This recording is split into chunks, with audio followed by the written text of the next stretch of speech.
first ship has arrived. I have also arrived, Unak. Prepare the tomb to rise. Gather all we can. Yes, my lord. I will gather what we can. We are not at full power. We need to win this, Unak. I have been promised payment with Aeldari bodies. Yes, my lord. The monoliths are rising. Good, Unak. Let them feel the power of the Necrons.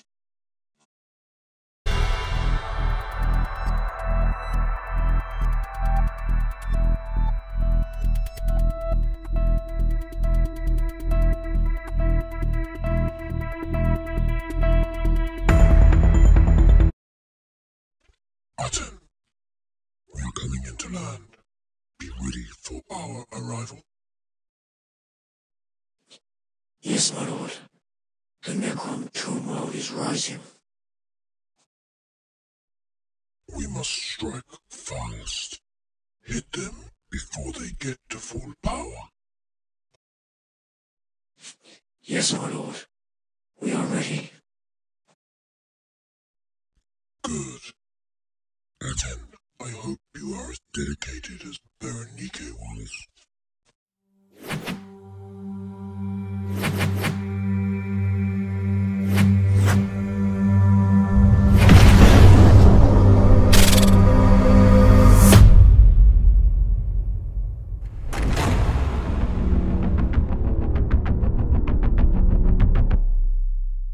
Okay, welcome back to BFS Wargaming. It's Patrick again with Andrew. So we're in our final episode of the campaign, so the 5th episode, and we are going on to our 40k game. So we're going to go through the modifiers that happened because of the Kill Team games we played. So if you're watching this and you haven't watched the Kill Team games, go back, give them a watch. Hopefully you enjoy them and you'll see what's happened leading up to this game and how it's affected this game. So we'll go through first. Mission 1, we didn't. Neither of us got any intelligence out. Andrew did need to get it out, but we didn't get any intelligence out, so neither of us got any extra command points because you would have got some extra command points. In Mission 2, we both had a shield generator, and if you blew up your enemy's shield generator, that means they wouldn't be -1 to hit in the first turn. Well, I didn't blow up Andrew's generator, and he did blow up mine, so that means that I am going to have to be shooting at -1 to hit Andrew on the first turn, which isn't great. It's good for me. Yeah, it's very good for you. It's not great for me. And then Mission 3 was the prison. We had to try and release our prisoners. If we did, we got +100 points to our armies. If we didn't, we got -100. Neither of us got any guys out. So that meant that we both got -100. So we actually got 1,900 points in each army. And then lastly was find the relic. If you found the relic, you would get an extra relic free of charge for this game. And the Necrons actually found the relic first. And so we get an extra relic. So we'll go in to talk about the Necron army. So I've run in a battalion and a spearhead detachment, and both of them are Mefrit. And what Mefrit Dynasty does is when you're shooting in half range, it gives you an extra -1 AP. Don't like that. Okay, well, it made sense to take against Thousand Suns. Did you see my list? Very close combating. And it makes sense to take against Thousand Suns as well because of Thousand Suns. What's the ability? He's got about All's Dust. Yeah. Yeah. Yeah. Cancel that out. Yeah, so basically you get a +1 to save if it's 1 damage, and the majority of my weapons do 1 damage, so I just needed that extra AP just to cancel that out. And then, so if we go into battalion, I have 2 units of 17 Necron Warriors. I have 1 unit of 9 Necron Immortals. My Warlord, Illuminus Azares, he has the Warlord trait, which you have to take if he is your Warlord, Immortal Pride, which means that anyone within, I think it's 6 inches, I will check, it's either 6 or 3, never fails morale. And also he gets to deny the Witch once per turn, which again will be handy against Thousand Suns. I mean, I don't think it's going to be amazing because he's got so many powers, but at least I can try and stop That's one. basically cheating. I can try and stop one. Like maybe it's going to be something like Death Hex, where, mind you, I've only got one. I've only got one person. Oh no, I've got 2 people with invulnerables. I've got so many powers that you want to cancel that will be exactly difficult to choose. Thousand Suns are very cheaty with all their magic, so. And then we have the Spearhead. And I've got a Cryptek as well, who's got a Chronometron, which gives you a 5+ invulnerable save for any infantry units within 3 inches. So hopefully try and keep some of these alive a little bit longer. It might save a couple of Necron warriors or Immortals and allow me to reanimate. That's the idea. And also with Illuminous Azares and the Cryptek, you're also reanimating on a 4+ instead of a 5+, so obviously makes that that little bit better. It's just whether they survive enough to reanimate. And I have a relic on the Cryptek, the Veil of Darkness, which allows me to move him and a unit, any infantry unit, anywhere on the board 9 inches away from an enemy model. This can be done on turn 1 if you want to, because it's not counted as a deep strike move. You're not taking anyone from reinforcements. And also, if you do it to a unit that's in close combat, it doesn't count as falling back. So that's pretty handy, especially when you've got a close combat army coming at you. I'm pretty much got the same thing in my army. Got the Oh, Dark Matter Crystal, so. Oh, okay, that's cool. Then we have the Spearhead detachment. So when I envisioned this army, I wanted it to be this thing coming out of the Tomb World, these 2 monoliths, these giant structures with these big blobs of infantry. And so I've got these 2 awesome models, and they're a little bit overpriced and not quite as good as they should be, but I really like them, and they've got some awesome stratagems that you can use with them as well. So I'll hopefully show some of them off. But yeah, basically they've got standard weapons, which is they've got the 4 Gauss Flayers, I think they're called Gauss Flayers, Gauss something, and they've got the Particle Whip on top, which is a sort of a heavier weapon. So yeah, I've got 2 of those, and then I have the Transcendent Citan to fill that other heavy slot, and he is pretty cool. I'll come back to talk about him, because first off we'll talk about my Overlord, who has the Void Scythe, so that sort of quite powerful close combat weapon. It's a straight 3 damage if I remember rightly, but it is a bit like a Power Fist, like or Thunder Hammer. You have to, it's +1 to hit, but I think it will be useful if it comes into contact with any of Andrew's characters, like the Demon Prince or his close combat sorcerers. Yeah, you got to watch weirdly. out. No, I'll explain that. You'll find out why. Okay, and then he, with my second relic that I get for free, is going to be taking the Nightmare Shroud. So the bearer's safe characteristic is improved by 1. Which means he has a 2-up save, which means he has a 1-up save, but you can always fail the 1. So that means at -1, he'll get a 2-up save. A -1 AP. I missed most of that. I think. But anyway, the reason I took it was so that his 4-up invulnerable save became a 3-up invulnerable save, was the main reason I took it. And also, enemy units within 6 inches of him subtract 1 from their leadership. So we're going to try and make him run away. I don't think it's going to work, but we're going to try. Might do. Probably will do. Maybe some of the cultists and the Zangors, they might run away. Okay, so if we go to the Citan, so you can take 2 powers on the Citan. I'm taking Scar the Falling Stars, so you pick 3 enemy units that are within 18 inches of the Citan, and you roll a d6, and if the result is less than the number of models in that unit, it's d3 mortal wounds. But an unmodified roll of a 6 always fails. So hopefully that will be quite useful. If he moves up and they've got a lot of units coming at him, he can pick 3 units and hopefully do some damage. He also has Antimatter Meteor, which is pretty much Smite, but it goes off on a 2. And so if he rolls a 2, it's D3 mortal, 2 plus, it's D3 mortal wounds. And if he rolls a 6, it's D6 mortal wounds. I assume he can't perils or anything, can he? No, he can't perils, no, it just doesn't go off. Shooting bastard. It just doesn't go off. So with the Transcendency Tam, he has something called Fractured Personality.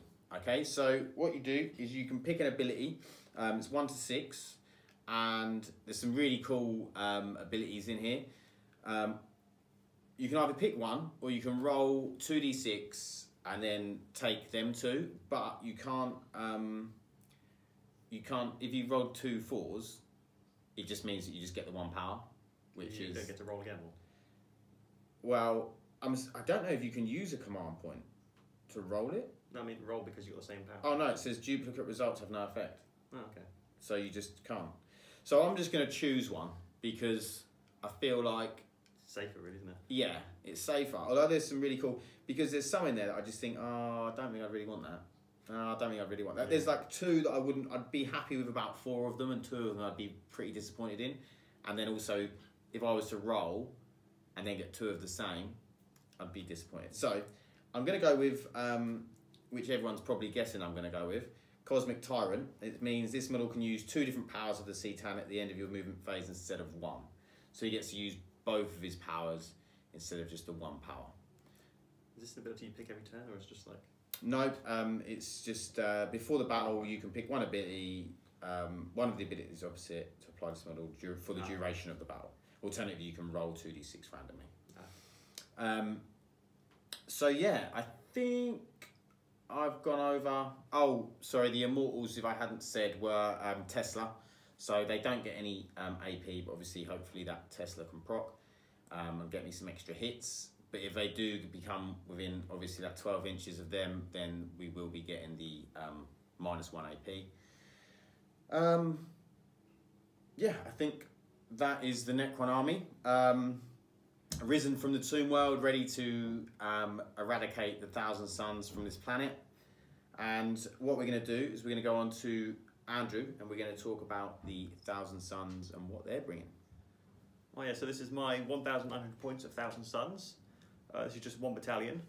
I'll start with the Warlord, because he's probably the most complicated guy. I've basically given he's Hekemenkar, if you've watched the Kill Team battle reports.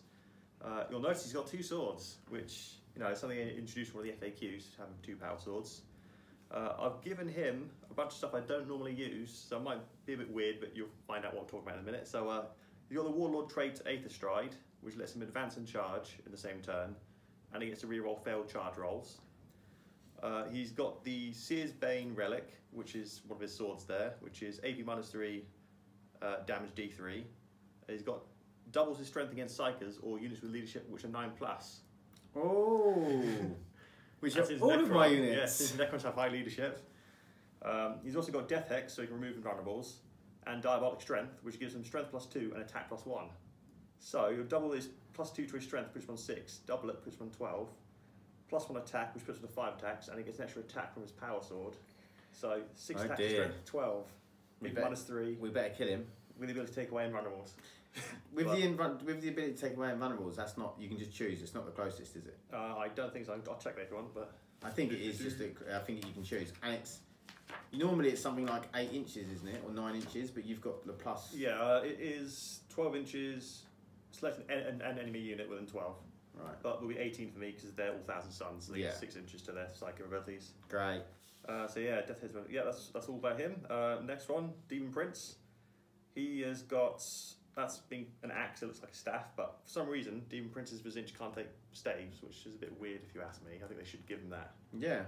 But that so seemed to make sense. Yeah. So, but that's an axe. I guess it's because the actual Demon Prince box doesn't come with staves. Yeah. So, but anyway, so that's Kevin Can as an axe. He's also got the powers Gaze of Fate, which lets him do 1 reroll later on the turn. That's mostly because of all the amount of powers of the warp I've been doing lately. So okay, yeah. I'm taking that. He's also got warp time, which is normally 3 inches, but he's 1,000 suns, so it's 9-inch range. And he's carrying the Dark Matter Crystal, which is a lot like Pat's Necron's artifact, where he gets to pick off one guy from the board and redeploy them somewhere else. So is it with the Veil of Darkness, you take him and a unit and redeploy them? It's just a unit. It's either him or another unit. Oh, okay. So just one. So does he have to be within a certain range of that unit? Or? I think it's 12 inches, I believe. Oh, okay. And is that a power or is it just a relic? Oh, that's just a relic, so that's his second relic. Ah, okay. It so Andrew's had to pay for his second relic? Yeah, 1,000 suns inventory within 12 inches. Okay, cool. Then I got my Zangor Shaman, who has got Glamour of Zinch, which is -1 to hit, which will be fun if I get on the first turn against that when you hit. So you can put -1 to hit on anything, can't you? Yeah, anything that's 1,000 suns. I'm not sure if it's a Zinch power, but yeah, I think it's 1,000 suns or Zinch. One of the, either way, everyone's either 1,000 suns and Zinch. Yeah. So I'll move on to Mutilith Vortex Beast, and not really much to say because there's no options on a Vortex Beast, so he's just Vortex Beast. He's got his abilities he does every turn, but I don't pick anything at the moment. I just pick it as the turn goes on. So you can put pick, you can't, or do you roll? Pick 1 or roll for 2. Oh, okay. There's also a stratagem where I get to and can you roll for what, second or something? And can you, if you get the same, can you re-roll? I believe I get to use the same thing again. Oh, so you get to use the same thing twice? So if I use one that does mortal wounds, I get to use mortal wounds again. Oh, wow. Awesome. I get the ones +1 strength. I get +1 strength again. But Cool. I'll check that when we're playing just to make sure. Yeah. Got a blob of 30 Zangors. They're all Zangor blades, which is basically it's a chain sword but -1 AP pretty much. They've also got a Bravehorn, which gives +1 to advance and charge rolls. And they've got an Icon of Flame, which is the whole... You saw it enough in Kill Team if you watch those. It's 1 mortal wound. On a 6. Yeah, on a 6. Moving over this way, I've got 2 sets of 10 cultists. They're both autogun cultists. I've got some of my cultists lent out at the moment, so that's why they're not all autoguns in my actual guys there. I've got 2 squads of Rubric Marines. They're exactly the same. So I've got both sorcerers have Inferno Bolt pistols and their staves. I've then got 7 Rubric Marines with bolters, Inferno Bolt guns. 1 Marine in each squad has a flamer, and 1 Marine in each squad has a Soul Reaper cannon. Both of those squads also have an Icon of Flame. And so a lot of Icon of Flames? Yep, 3 in total in that. And they both have the Zinch's Firestorm psychic power, just to make it simple, because I very rarely cast with them, because they tend to kill themselves when I do. Which is, hopefully he takes the risk and dies. Yeah. Moving back, I've got my Scarab Occultist Terminators, 5 of them. All Inferno Bolt guns, apart from the guy at the end with the Soul Reaper cannon, and one of them's got a Hellfire Missile Rack. This guy's got a Hellfire Missile Rack. He's got these Zinch's Firestorm power as well. Going back to my Predator here, it's a Las Predator, so twin Las Cannon and 2 Las Cannons on the side. And I've got 2 Rhinos with Combi Bolters. And that is my army. Is there anything I didn't explain? I don't like this really, because I feel like it's going to kill my monoliths. I could have brought 3. Yeah. Yeah. It might have been a short game if you'd bought 3. Oh, maybe I should have. I don't think you've missed anything. Did we go through the Shaman? Yeah, not much. Oh, I didn't go over the auras he gives. Oh yeah, the -1 didn't. The power is -1 to hit, yeah. Yeah. What auras does he give? +1 to hit 2 Zangor units near him. Within 6 inches, I think it is. So he's obviously going to be flying behind them. Yeah. Cool. Yeah, it's... Oh, command points. Oh, yes. Yeah, so obviously Battleforge, so 3 command points. It's a battalion, so it's +5 for 8, and I've got a second relic of the Dark Matter Crystal, so that's -1 for 7 in total. And what was your first relic? My first relic is his sword, the Seer's Bane. Ah, okay, yes. And just because I don't think I mentioned it, I have 9 command points, 5 for the battalion, 1 for the spearhead, and then the 3 for the being battle forged. Yeah, so what we'll do is we're gonna roll off, set up the board, and then we'll talk through the deployment and mission and everything like that. Okay, so we have set up the mission, which is Tactical Gambit, and we got the deployment Search and Destroy. So we are, if you look over here, it's the Thousand Suns. We have the cultists. These are the objectives, these gravestones. So you'll see them dotted about the board. So we've got the cultists. We've got a rhino with 10 Rubik Marines in. We have 30 Zangors and the shaman. We have the Mutalith Vortex Beast. Yeah. Oh wow, I remembered it. We have the Warlord, Hekar Menkar. We have the Demon Prince. We have some more cultists. And then we have the Rhino with another squad of 10 Rubik Marines. Oh, and the Predator. Can't forget the Predator, can we? And then we have the 5 Terminators. Yep, Scarab Occultist Terminators. Scarab Occultists or Occult Terminators in Deep Strike. So for the Necrons, we have the 2 monoliths. We have the Transcendent Citan. We have Illumina Caesares, the Overlord and the Cryptek. And then we have 17 Necron Warriors up here.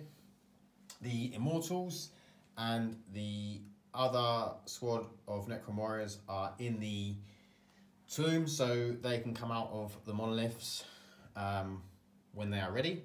They can do that on turn 1 as well, because it's in effect that they are in a transport. So they're basically in the monoliths. So yeah, we're going to go into the roll-off to see who goes first. I will get +1 because Necrons cheat deployed first. So I got a 6, and Andrew got a 6, but I get a 7. So Andrew does get to seize the initiative. That's my 6 though. So. And he gets a 2. Okay, so that means it is Necrons to go first. So we'll see what happens.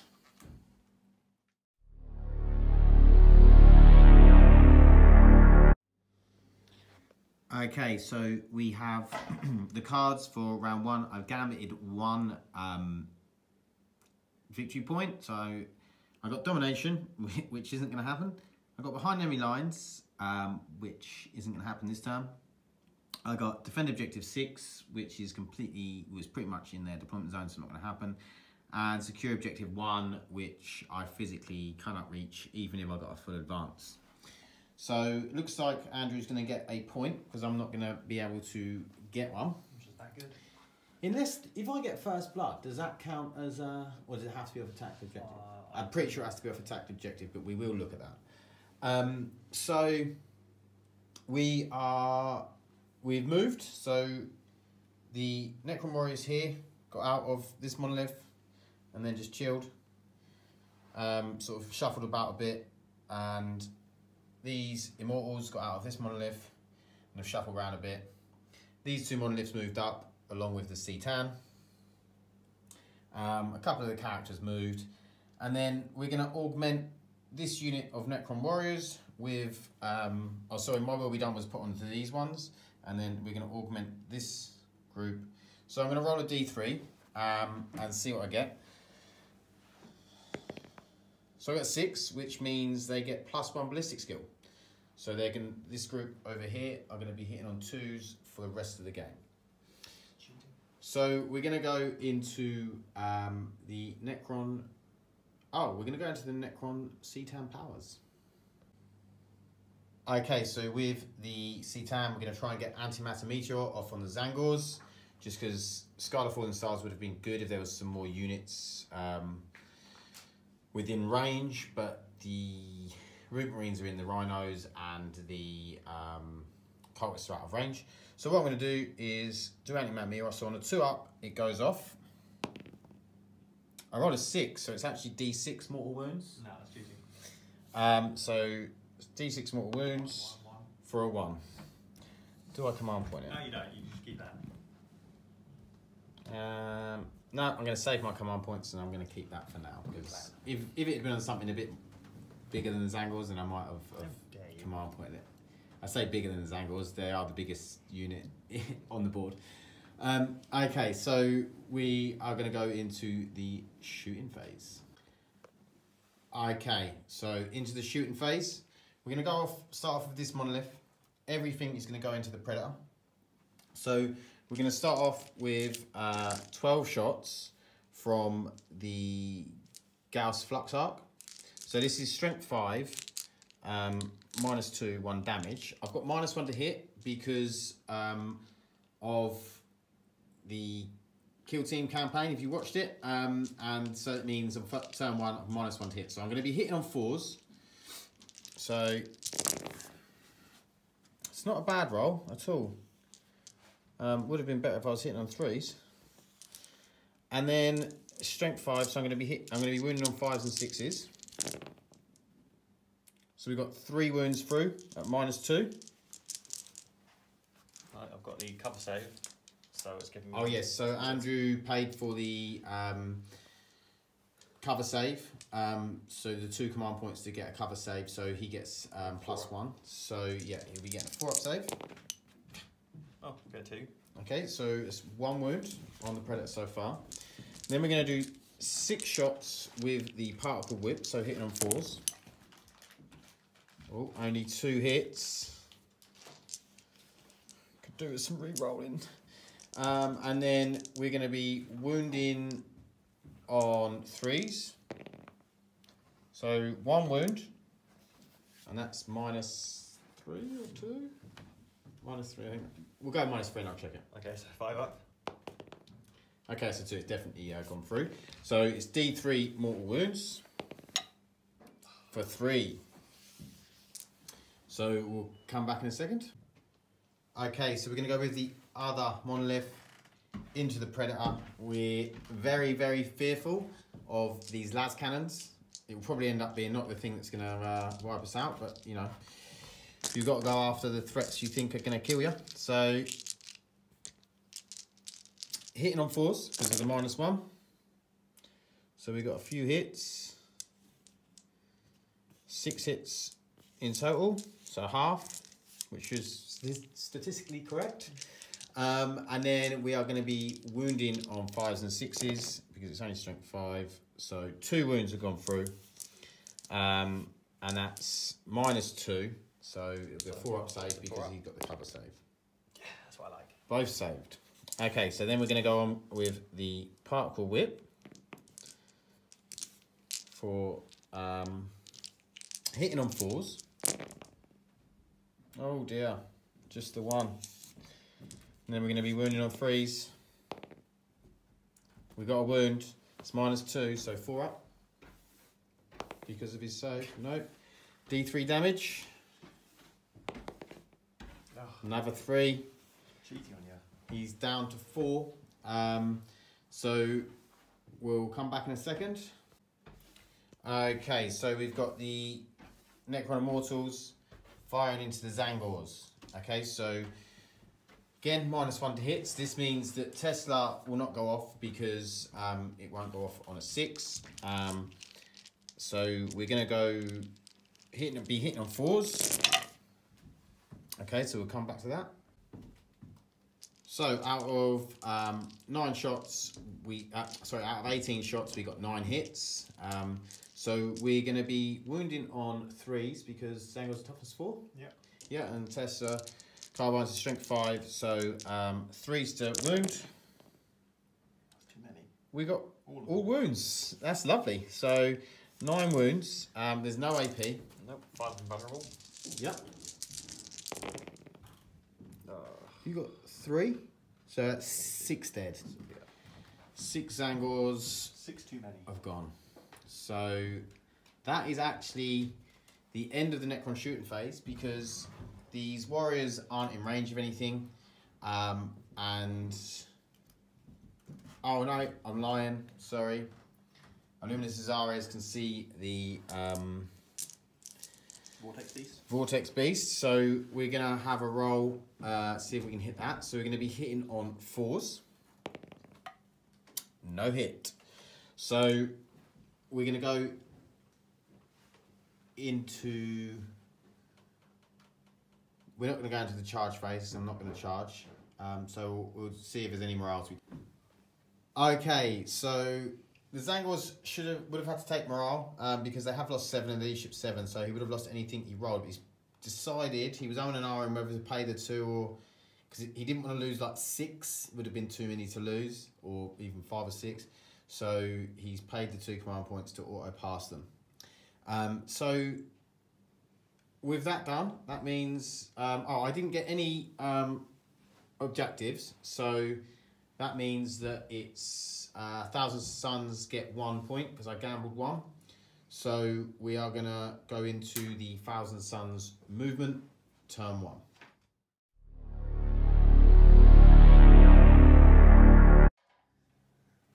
Right, 1,000 Suns movement phase, turn 1. So over here, the Rhino with the Rubik Marines have advanced over here. Actually, it might be a good idea for me to explain what my objectives are first. That might show what I'm doing. So my objectives are defend objective 1, behind enemy lines, secure objective 5, and overwhelming firepower. I'm going to have a bit of trouble with overwhelming firepower because my firepower isn't particularly overwhelming. Well, you do have a Predator. Yeah, a Predator. Yeah, that might probably be about it, and some flamers and I stuff. also advanced pretty much everything else, so nothing's going to be shooting really. Yeah. Yeah, so my turn 1, pretty much everything's advanced. So this Rhino's going over here, he's trying to go for objective 1, which I have to defend, which will be, when I finally get to it next turn, I've just got 2 turns of sitting on it. The Demon Prince, the Zangor Shaman, and my Warlord have just sort of come this way with the Zangors. All these guys have advanced, no, I don't think the Demon Prince advanced, he just moved. Zangors have advanced under the building, because they've got secure objective 5, so there's a guy there. Hopefully going to get my walk time off in my psychic phase and move a bit closer over there, just for the fun of it. Yep. The Vortex Beast has moved over there. He might decide to charge that thing if I'm feeling brave later on. Predator just stay still. The 2 squads of cultists there and there stay still. And the Rhino over there has advanced onto that point there. So that's objective 2. So I'm going to move into psychic phase now. So my Demon Prince is going to cast Gaze of Fate. So there's a warp charge value of 6. So yeah, that goes off. That gives me a single dice roll later in my turn. Yep. He's then going to cast Warp Time on the Zangors, which is a 6, which goes off. So they're going to move now. Yep. They're going to advance. So 1. 1. That might be bad for me actually. You get +1 to advance, don't you? Oh yeah, so 2. That's 8 inches. Okay, we'll move them and then we'll come back. Hopefully. Okay, so Andrew's using his Gaze of Fate reroll to reroll that advance. And he got a 4, so that's 5. So that's 11 in total. Yeah, so he'll Should definitely think be that's able to really- make it onto that. Am I poke my gun of fate now again? Yeah, easy. Yeah, it's better. Yeah, he's definitely on there, so we're going to move them and then we'll come back to the next psychic power. Right, the Zangor Shaman's going to cast Glamour of Zinch on the Zangors. So they walk charge value is 7. Ooh, doesn't go off. I'm not going to Doesn't bother. get any pluses or anything. You said he gets to reroll, doesn't he? You get 1 reroll a game, but Oh, I a don't want game. to keep that for Okay. perils really, so So there's no -1 to hit on them, which is lovely. it's not lovely. I'm going to move straight into, I might as well smite with my Warlord. Yes. He's going to smite, I guess that's close. Hekar Menkar. Yep, so 5 He's up. going to smite the monolith. Yep, barely Goes goes off. off, so D3. Oh, just 1. 1 wound so far on the monolith. Have you got any more smiting? I think I'm doing produce 2 powers. I think the Shaman only gets 1 power a turn. Yeah, he only gets 1, so that's all my psychic. Okay. He's done. And you're obviously the sorcerers are still in the rhinos. Yeah. And then the other one is Still in Deep Strike. Teleportarium. Okay, so that's the psychic phase over. We are going to go into the shooting phase and see what this Vortex Beast does. Right, so the Mutalith Vortex Beast is going to use one of his Vortex powers. He's going to use the Beam of Unreality, which sounds really impressive. So to see if it goes off, I've got to roll on my Vortex power chart, which at full wounds is 2+. So the power goes off. Now the power is I roll 3 dice, but each roll is 4+, which is all 3. Nice. The closest enemy unit within 18 inches and visible immediately suffers a mortal wound for each Which roll. is the monolith. So 3 wounds. So he's down to 16 wounds on the monolith. And then we'll come back with some more shooting from Thousand Suns. Right, Predator's going to fire all his las cannons at the wounded monolith. He's down to his 2nd wound line, so he's hitting on 4 pluses. So these are all 4 las cannons he's got. So 2 hit. He's not within 6 inches for reroll ones, unfortunately. So 2 hit should be strength 9, so 3's the wound. Yep. Oh, that's awful. 1 wound. AP is -3 for las. Yeah, -3 for las cannons. So 6 up. Nope. And D6 damage. For 3. Oh, don't want to reroll that. No, That's good as you're gonna get. Yeah. Okay, so the monolith is now down to 13 wounds. We'll take a look to see if there's any more shooting. Right, the Vortex Beast is going to charge into this guy. He is 9 inches away, so I need 8 to get in for the. So we're going to see if the charge is rolled, and then we'll do Overwatch afterwards. Come on. Yes. He does get in with a 10, so we're going to go into the Overwatch. Oh, Okay, see you in a minute. the 12 shots from the Gauss Flux Arc Overwatch. So hitting on 6s. We got 3, and your toughness is? 7. So it's 5 and 6s to wound. 1 wound at -2. I think you might just have a run also. We'll have to check. We'll do the 4 plus save, 5 plus battle. we'll do the shots from the particle whips. So 6s, no, none. So Andrew just needs to make the 1 save. What's the AP again? Sorry. -2. -2, so he uses 5 and vulnerable. Yep. Yeah. And he makes it. Okay, we're going to move him in. Okay, so Andrew's moved the Vortex Beast in. My Transcendency Tan has heroically intervened because he is a character. Not very heroic though. So Andrew is going to roll his 12 dice. He's gone for the Tentacled Maw. Tentacled Maw. There you So go. 3 hits for each. 3 hit rolls for each Attack. Is it 3 hit rolls or 3 hits? 3 hit rolls for each attack. Yeah. Hit on 4s. Oh, no, that wasn't right. That wasn't the best roll. No. I'll make it out of the way. And then 5s to wound. Yep, so 4 hits, 5 to wound. So 3 wounds. 3 wounds. AP -1. Damage 1. So AP -1, so it's 4s. Save 2, 1 goes through. Okay, we'll come back with the Monolith and the Cetans attack. Okay, so the Monolith's attacks back. So we're hitting on 6s. We've got 3 attacks. Oh, we get 1. And it will be strength of whatever the Monolith is, which I think is 7, might be 8. What's your toughness? 7. Okay, so we'll roll this and see if I get a wound. On a 3, I'm 90% sure I don't. We'll just come back and check that.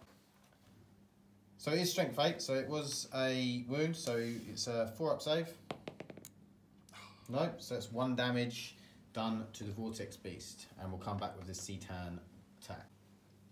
Okay, so the Cetan is going to attack in, so he's hitting on 2s with his crackling tendrils. So 1 misses. Then it's strength 7, toughness 7, so 4s. So there's only 1 that goes through. So it's -4, so it's a 5-up invulnerable save. 5. Yes. And he makes the save.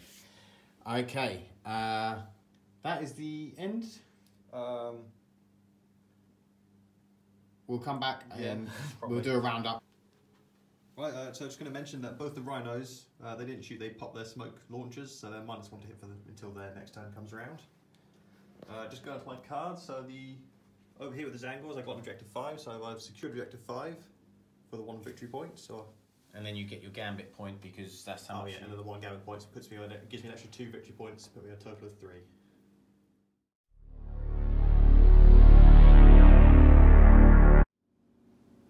Okay, so last time we got rid of domination, so we're still behind enemy lines, defend objective 6 and secure objective 1. I gambited 1, and we got mission critical objective, which I rolled a 1 for, which no one has, so it doesn't matter. So we're going to go into the movement phase. Okay, movement. Some of these Necron warriors have shuffled up a bit. The monolith shuffled up. This one's just dropped out of combat slightly, just shuffled around. The Cetans stayed in. These immortals have stayed where they are. The Lord, the Overlord, done what will be done to these. And I've got to do the augmentation roll for Illumina Cesares onto these Necron warriors. And it's a 4, so they get +1 toughness. So they are toughness 5 now. So we're going to go into the shooting phase. Oh, and we done my living metal, so that monolith went up 1 wound. So we're going to go into the Cetan power phase before we go into the shooting phase, because that's at the end of the movement phase. So we're going to do antimatter meteor on the vortex beast. So it goes off on a 2. And of course, I roll a 1.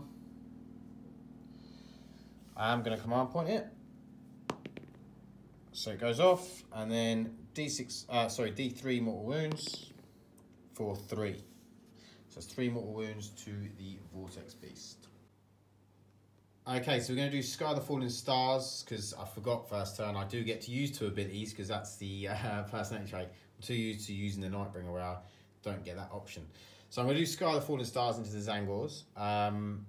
So I've got to roll under a 6 basically, because there's well over 6 of them.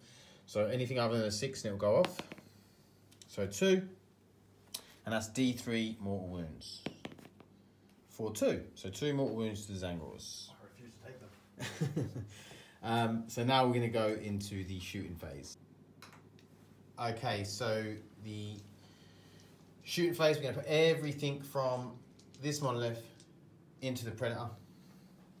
So I'm going to start off with the Gauss Fucksuck. So hitting on 3s this time, because we don't get -1. Cheating. And then we are going to be wounding on 5s and 6s. That's 0 wounds. I like it. It's not what we want. Okay, and then we're going to go with the particle whip.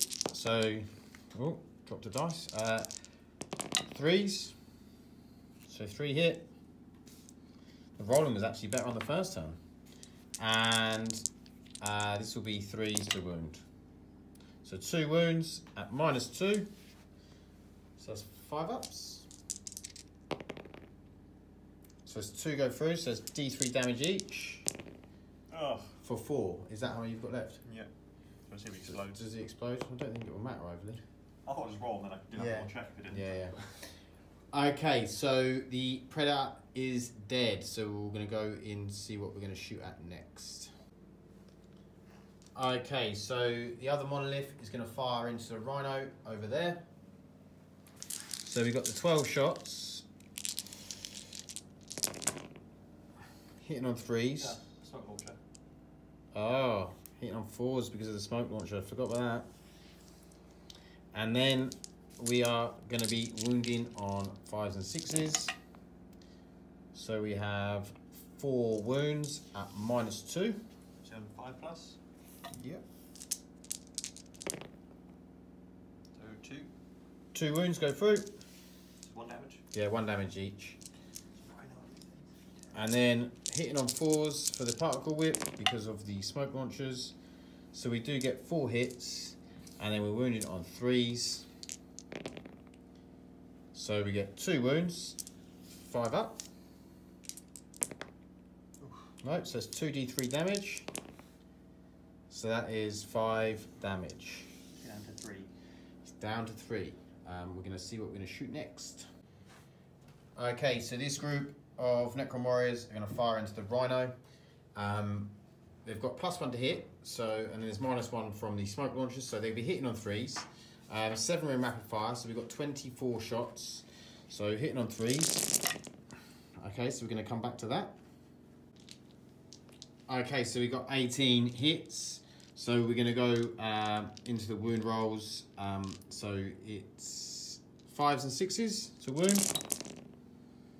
So we got 3, 4, 5.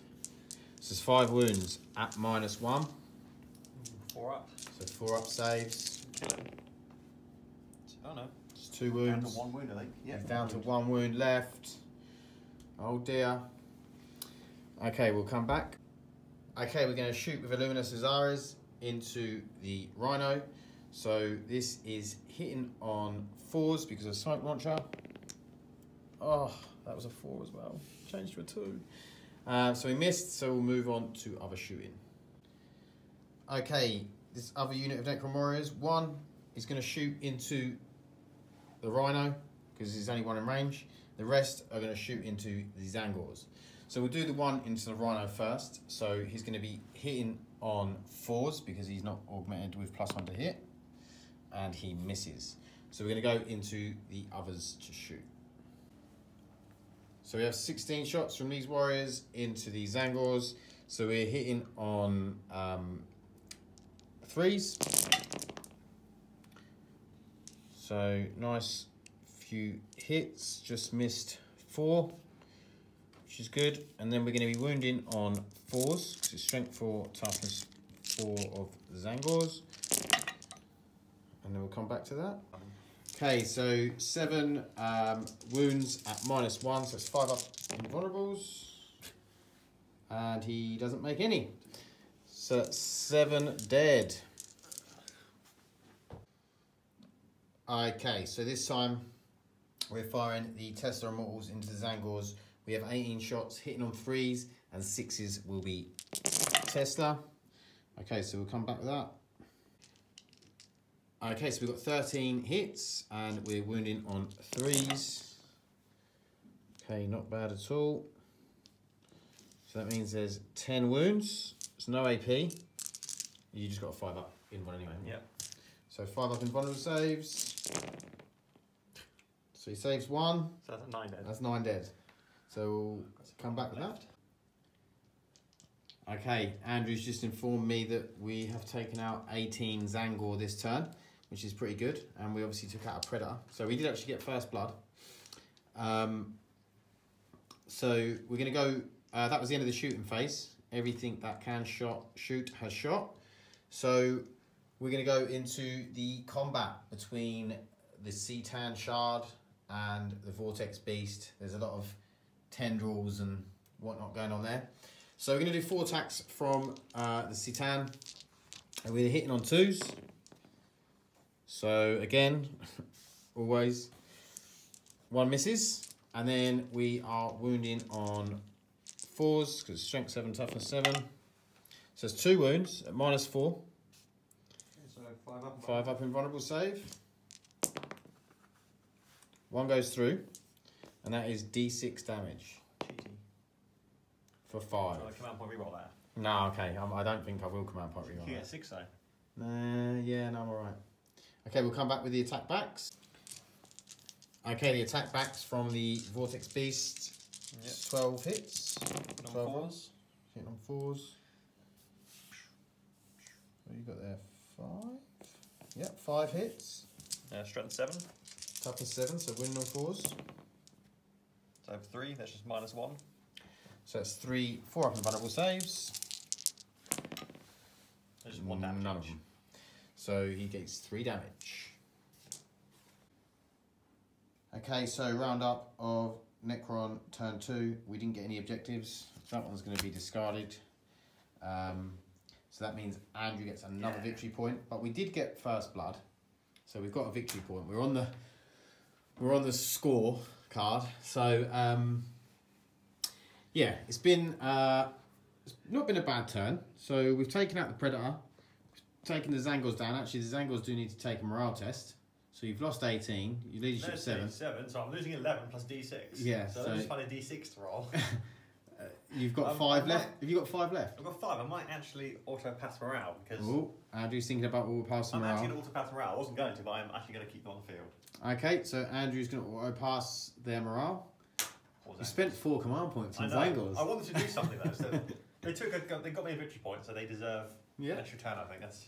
So the 2 monoliths are still alive at the moment. We've got the Necron warriors here. We didn't manage to take out the Rhino, which is now down to 1. It's going to be 2 in a minute because he heals every turn. On a 6 or just heals? I'll have to look. I think it heals on a 6. So yeah, 6. So yeah, this is how the board is looking. So we're going to go into Thousand Suns turn 2.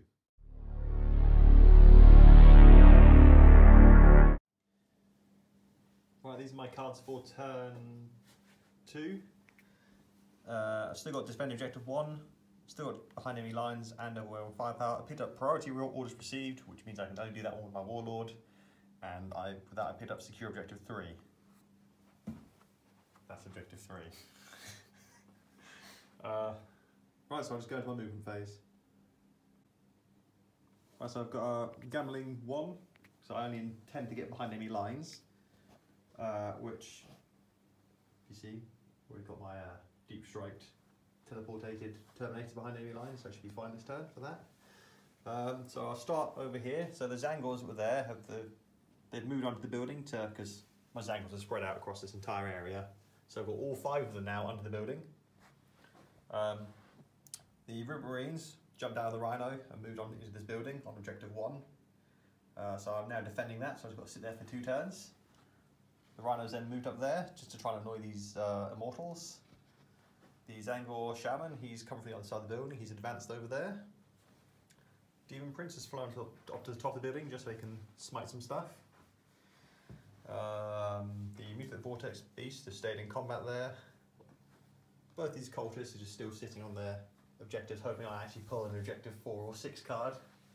So that's going to happen at some point. Yeah.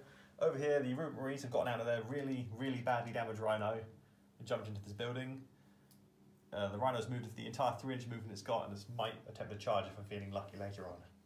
So I'm going to go into the psychic phase now. So the Demon Prince is going to use Gaze of Fate, Warp Charge value of 6. Yep, barely goes off. So he's got a reroll later on, or I've got a reroll later on this turn. He's going to follow that with Warp Time on himself, which is a 6. So that goes off. He's warp timing. He's might as well do it on camera because it's not right. He's got a 12 inches. I'll look up him an inch away from this guy. Yeah, so we're gonna have a nice combat between those 2 later on. Lovely. It's his 2. Another psychers. Only for Death Hex. So I'm all under there. Hekamenkar. He's gonna use Diabolic Strength on himself. So I need a 6 for it to go off. Yep, that's 10, so he's now got +2 strength and +1 attack. Oh dear. Yeah, I think you know where this is going, don't you? He's then going to smite, which I think is going to be this monolith there, because he's right under there. So that goes off. D3 wounds. 2 wounds. Down to 11. Right, so my Shaman's going to use Glamour of Zinch on my Demon Prince, so I need 7 of that to go off. I'm getting really lucky on my psychic roll stage, that goes off, so he's -1. It's like the best psychic round ever. Yeah. Oh, should I fill up my Movement Marines? How lucky am I feeling? Am I? You gonna go for it? No, I think I've used all my luck up, to be honest. Okay.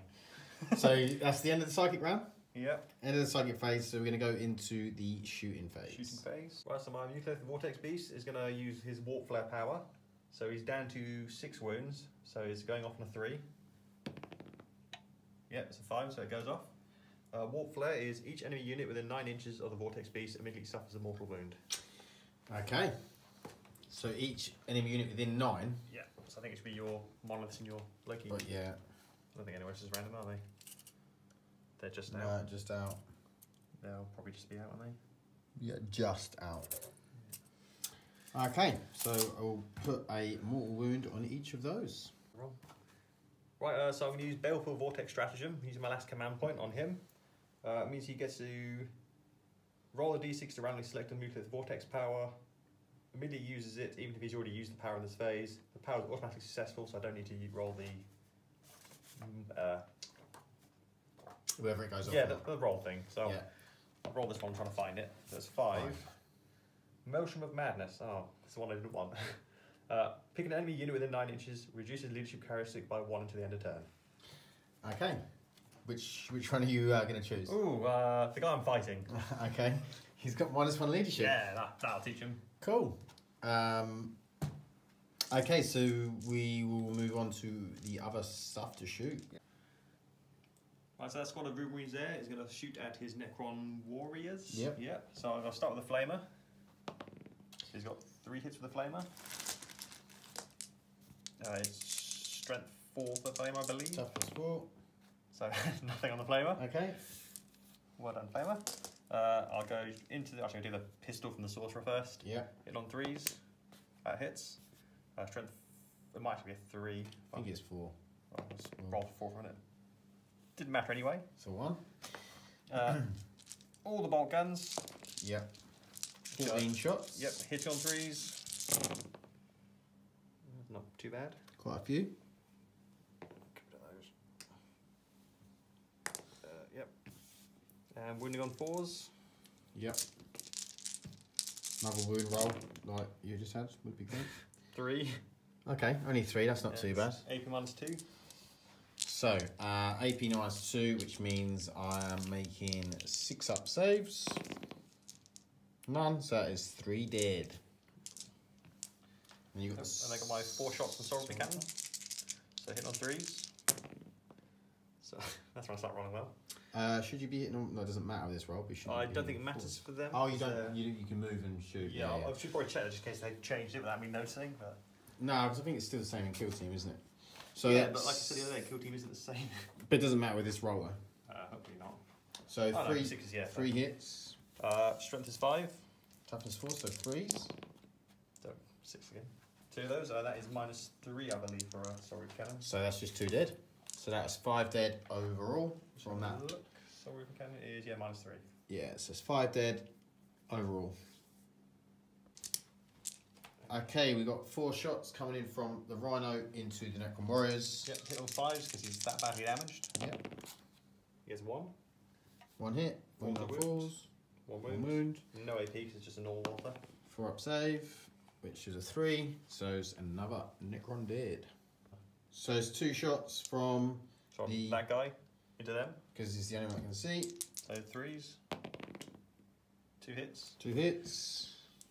They toughness 4 as well. Yep. So 4s, 1 wound, AP -2, I think. So 5 up. Nope. 1 immortal is dead. I did forget to do the invulnerable saves on my Necron Warriors because the Cryptek is there, but you know, such is life. We forget these rules sometimes. I will remember as from now. Okay, so Andrew's going to shoot these guys. Yep, into the. So I've got all the Inferno bot guns going to them. Mm-hmm. The Sorrow Cannon is going to them, and the Hellfire missile rack is going into his monolith. So these are going into his warriors, hitting on 3s. The Inferno bot guns. That's not bad. Nearly all hit but 2, is it? 3, I missed one. Okay. Strength 4. These are toughness 5 because they got augmented. Oh, cheating bastard. So 5s. Yep. Still not too bad. Few. So that's what? Oh, 4 there. 6. Yep. So That is AP -2. 5 up in bonds. We got 2, so that's 4 dead. Right, these Soul Reaper cannons are going on the same target, so hitting on 3s. That's 3. This is strength 5, so we're winning on 4s this time. Yep. Just 1. That's AP -3. So 5 up in bond. No, another 1 dead. Yep. Tries the Hellfire rack. Hellfire missile rack is going to the monolith, so that's hitting on 3s. Heavy 2. Yep. Actually, hits. to hit on 4s because the deep strike is that. Oh yeah, it's heavy. Yeah. Although, hold on, Yeah, it counts as movement unless he ignores movement. they don't know. It doesn't suffer from that. Okay. Yeah. So hitting on 3s anyway. Would hit anyway, but Strength is 8. Yep, toughness 8, so 4s. So just 1, that's 8 minus 2. Okay, so that is a 5 up. No. That is damage D3. So D3 damage. 2. 2. So I'm down to 8 on the monolith. Okay, the Demon Prince is charging here. Do you want me to roll for that? If you're just moving him at as close, then there's no point. Unless you want to move him around. Move him anyway. around there. I'm going to roll for just the fun of it. Okay. Yeah, So you got that's 6. 6. He's in. Okay. Yeah. I'm not going to do any shenanigans with that one. You got any other charges to make? The Rhino is going to charge the Immortals. Okay, so I'm going to roll that just so I can move him around a bit. 4. Just going to move around that side of it. Bob. Yep. And I'm just going to do some Overwatch there. Okay, so we're going to do the Overwatch shots from the Immortals. So it's minus 1 AP because they'll be within half range. And these are 6s, so 6s will create more shots. So we got 4. So that's 2, 2, 2, 2. So that is 12 hits. And then we strength 5, tough 7, so 5s and 6s. So we got 4. It's not bad. So 4 in at minus 1. So just want a 4 up.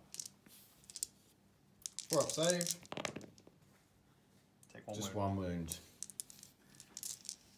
Okay, we'll go into the next chart. All charges. Okay, so the Warlord who is under here is charging Yep, the Immortals. Finally making use of his Warlord trait to advance in charge and re-roll the charge. Yep, So that is going to get in definitely. he's definitely in. Just going to check how far in. We're going to move him in a second. Okay, Zangor are going to charge into the Immortals as well. +1 to charge, that's a 9. Yep, so they've got a 9-inch charge, so we'll move them in. Okay, so the Rhino is going to charge into these Warriors. Heroic Rhino. That'll get him in. With a Let's see if we 7, can it's kill going it, to get it in. Let's see if we can kill it with some Overwatch.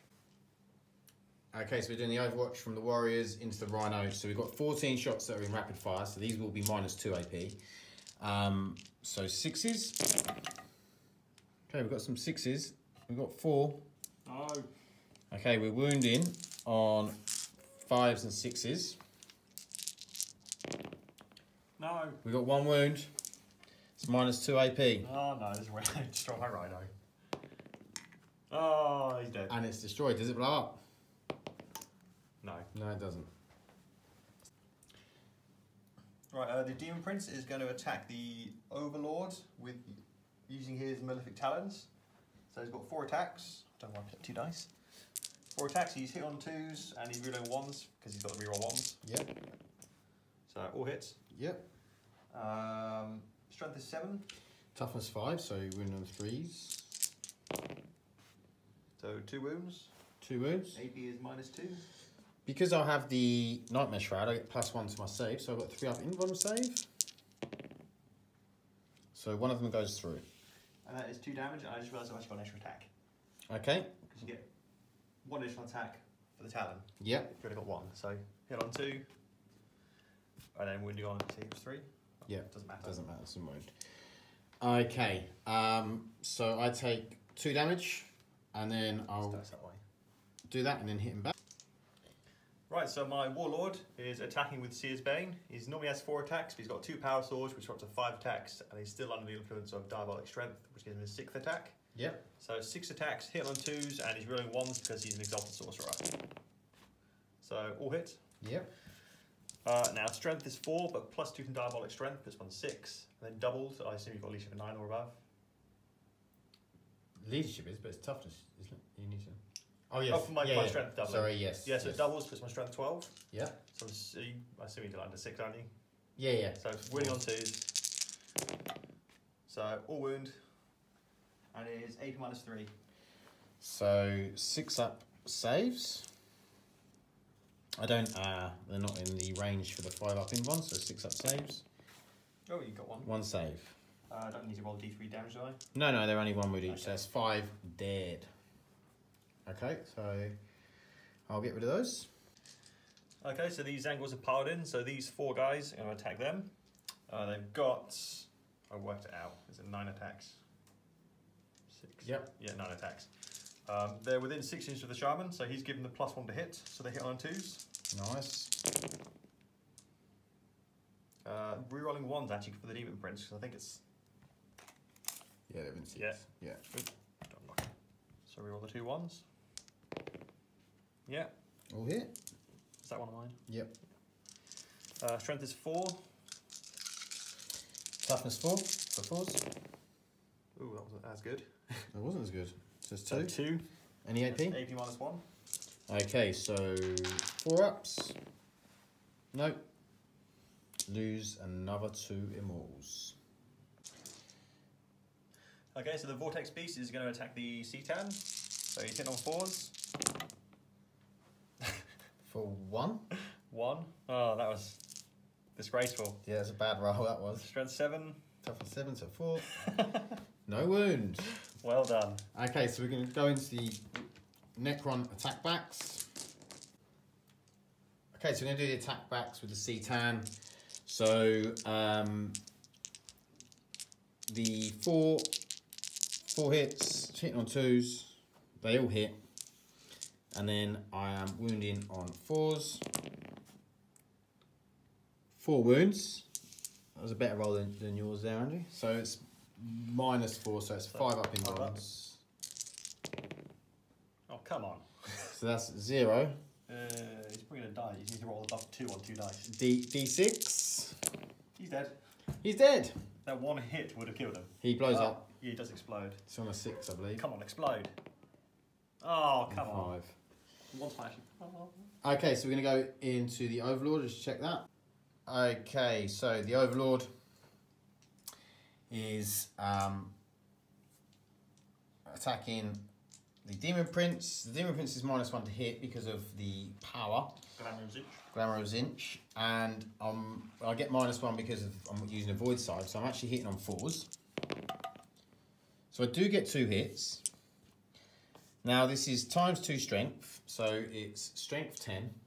It's toughness 6. Toughness 6, so 3s to wound. Oh dear. Good. Finally. I'm going to use a command point. No. And roll another 1. Okay, that was fairly disappointing. Well, we'll go into the immortal attack. So he's hitting on 3s. He hits. He's wounding on 4s. He wounds. Kills them all. And you get 5 up in one? Yep, 5 up. No, so it's 1 dead. Okay, so we're going to the roundup of the turn. Right, so end of turn 2. So 1,000 suns, I've got behind enemy lines from my termination dropped in there. So that gives me D3 victory point. Oh no, sorry. 1 victory point, so I've got 1 unit, not 2. I also gambled 1, which gives me an extra 1, so that's 2 victory points to me. So moving back to the Necrons. Okay, so morale, I've auto-passed these over here. Do you have to take morale? I just lost 1's angle. But you get -1 because you're within 6 inches of my Overlord. Oh, okay. Let's see, on legion 6. So So if you roll a 6, you lost 1. Yep. I can't believe how cheaty Necrons are. No, fine. they're fine. Okay, so moving into my turn, I've living metal and living metal and living metal here. We're going to go into reanimation. So for these guys, they've lost 5. They'll get any back on a 4 up because of the Cryptex. So we've got 3 back there. Then the other unit have lost 8. Sorry, the unit of immortals, 6, 8, 2, 4, 6, 8. So they're going to get them back on a 5 because they're not within the Cryptex.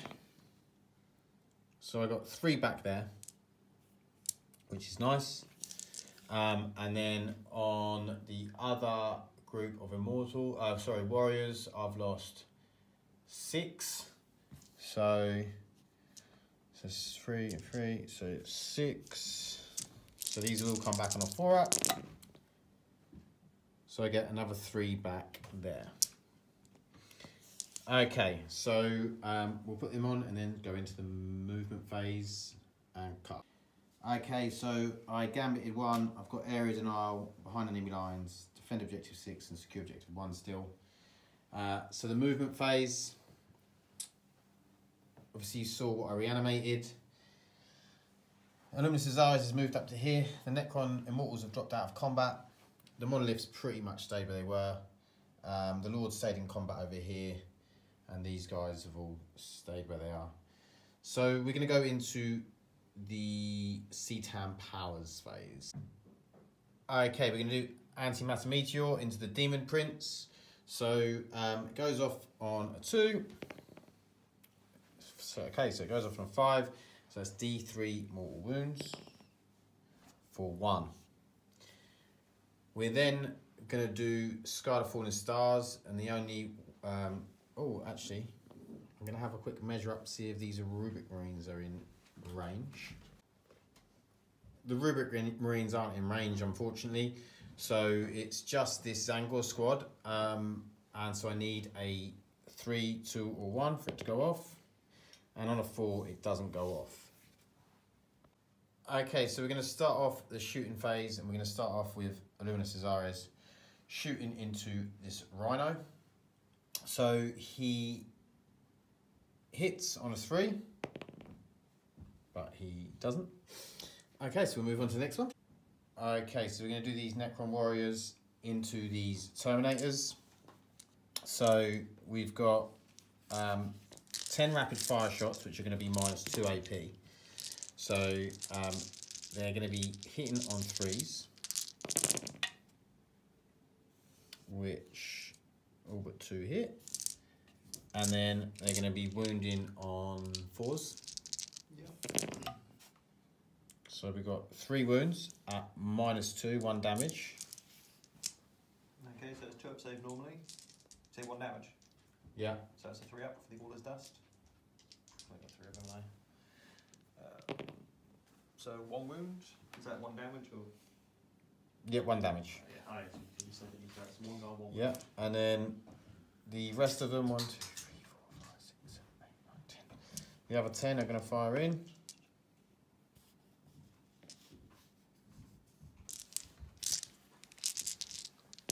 So 3s,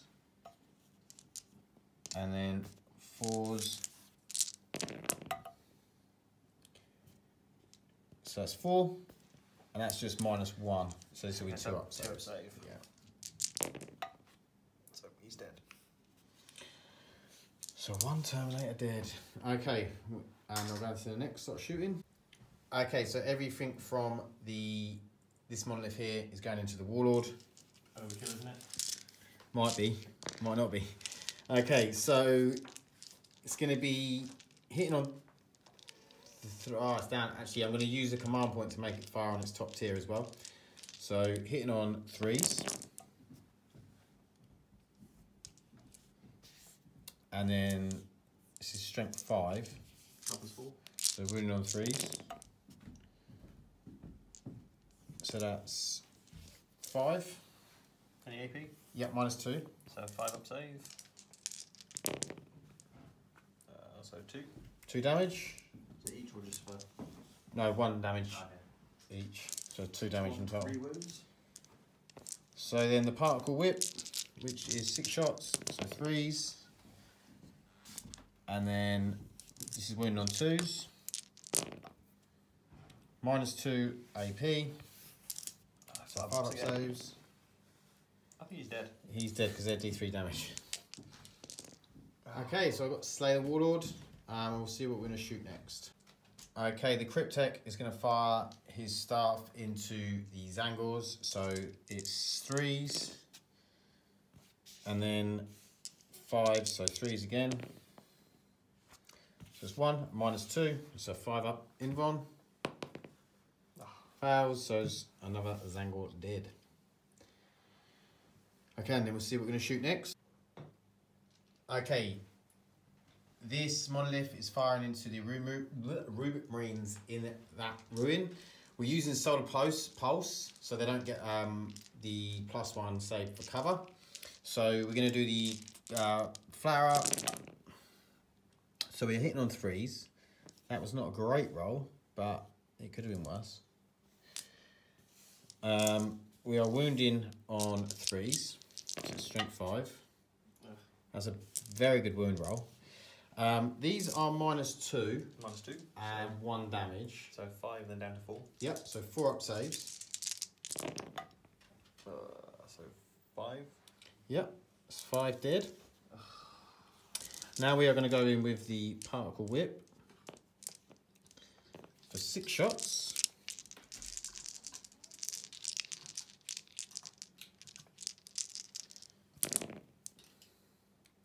So we miss 1. And this is wounding on 2s. All wound. And this is -2 as well. But this is D3. So these will be 5 up invulns, yeah? 4 up invuln, because I can add all the dust to my invuln in 40k. But these are D3 damage. Oh, okay. Oh, I don't want to take the invuln. So I've 5 up invulns. I don't want to. Yeah, One he's saved. survived. That means my sorcerer's alive. It's 2 survived. Yeah, so 3 guys dead.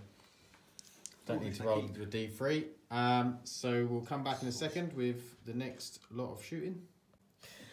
Okay, so these 2 in here are going to be fired at by 9 of these Necron warriors that are in rapid fire, and the other 5 are going to fire at the Zangors. So they're hitting on 2s, and so we'll do that. Hitting on 2s because of augmentation. They were augmented earlier in the game. So that's quite a few hits, and then we're wounding on 4s. Oh, it's not so good. I don't know, it's not too bad. That was, whatever it was, a hit. So, we have got 8 at -2. So, you get Like +1 for... Cover and my all the dust on this. Yeah. So bounce out, so just 3 blast. So, 3+ saves. They're dead. They're dead. And then I've got... I'll come back with... actually, I don't think they're in 12. Alright, we'll just check to see if the other Necron warriors are in 12 of the Zangors. Okay, they're not within 12, so it's just the 5 hits. So 5 hit rolls, it's 2s, so 4 hit, and then it will be 4s, 2 wound, so 2 5-up invulns for Andrew.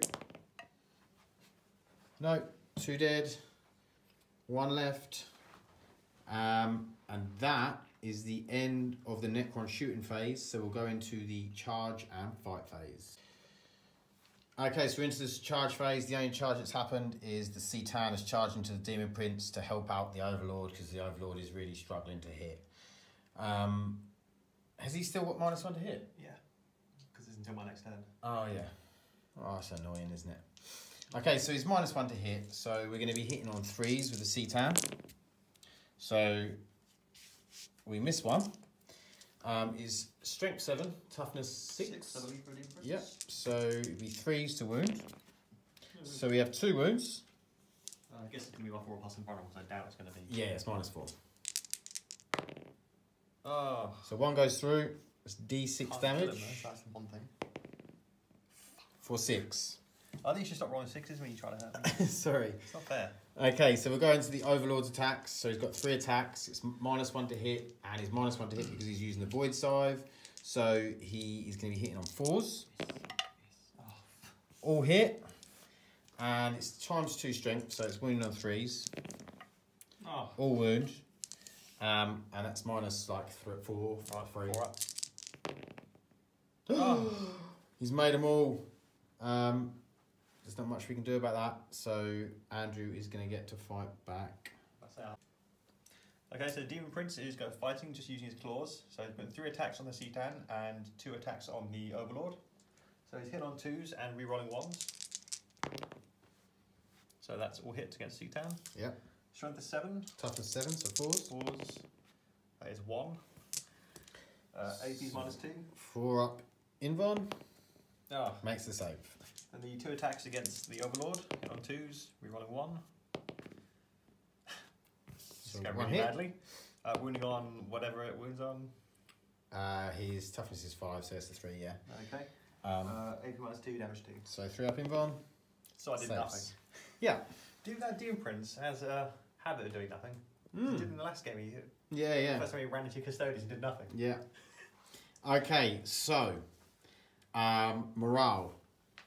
I don't want to take morale. You need to take morale for that Zangor. And oh, anything on a 3+, he runs away. That's Jabbar.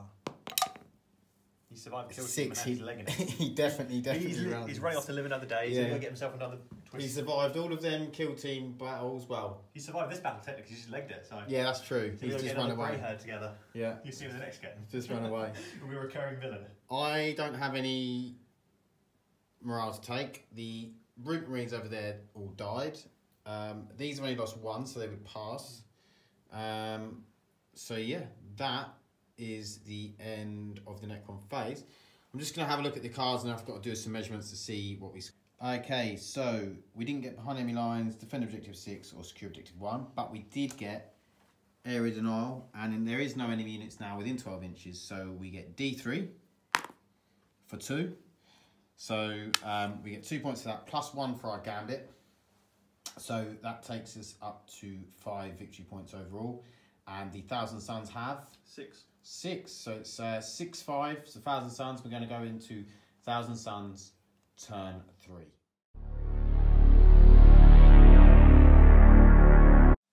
Right, Thousand Suns turn 3. So I didn't realise I've actually got defend objectives. His 2 turns ended on his turn, on Pat's turn. Yep. So I'm actually on 8 victory points, not 6.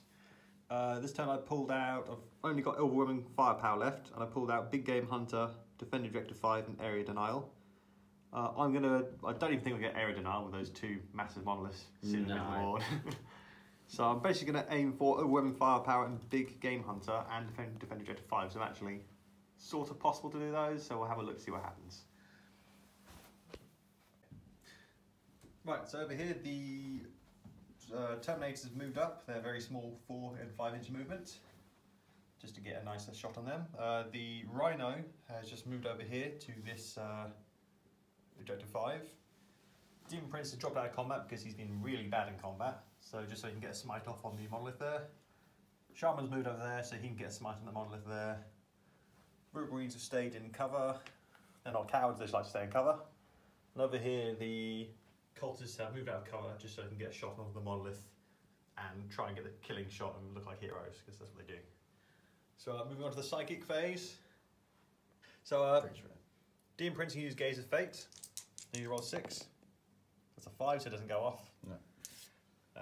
Then he's going to Smite, which is going on the monolith, which is 4, so it doesn't go off. Onto the Shaman, so he's going to Smite onto the monolith, which goes off, so 8 as D3 wounds. Hang on, I'm going to attempt to deny it because my Warlord has a power to deny. So, what was it, an 8? Yeah, 8. So I need a 9 or over. And he gets a 9. I don't like Beautiful. you. Denied. Denied. Have you got any more psychic abilities you'd like to do? I do, but I don't know if I should use them or not. Oh, is these the term, the what are they called? Aspiring sorcerers. Yeah, Sparring Sorcerer. You got Smite, or he's got Zinch's Firestorm. Okay, we're going to come back to that. Andrew's going to have a little think. Okay, so he's actually going to use a powerful one, so he's going to use Zinch's Firestorm. I'm expecting him to explode and kill everyone around him, but he's using the Zinch's Firestorm on the monolith. So he goes off on a 7. It's close then. Very close. Because that didn't work. It doesn't go off? Oh no, he can't attempt to use his fire. He's going to try and smite. No, he's not going to smite because he probably will. That won't be worth it. Okay. So, end of the psychic phase? Yep. Okay, so we're going to go into the shooting phase and see what happens. Right, so this Rhino's firing at the Warriors. So it's 4 shots, hitting on 3s. That is all hit. Oh, 3 hits. Yep. Wounding on 4s, so they toughness 4. Yep. Yeah, wounding 4, so 1, no AP. And they're in cover, so they get +1 to save, so 3, but it's a 6 anyway, so they're all saved. We'll come back with the next one. Right, so these cultists are shooting at the monolith, hitting on 4s. Actually decent. Not bad at all. Yeah, wounding on 6s? 5s and 6s. Yeah, 6s, because so nothing there. No. Go around to the Root Marines over here. So these are Inferno Bolters, and they're going on his monolith. So hit on 3s. That is 3. Strength 4, so that's 5. 6s. Oh, 6s still. So 1, and that's 8 minus 2. So that would be a 5-up save. Nope, so that's 1 damage, yeah? Yep, and the Sorry Cannon hit on 3s. So 2, and this is strength 5. So 5 So with 5 to 6. 6s.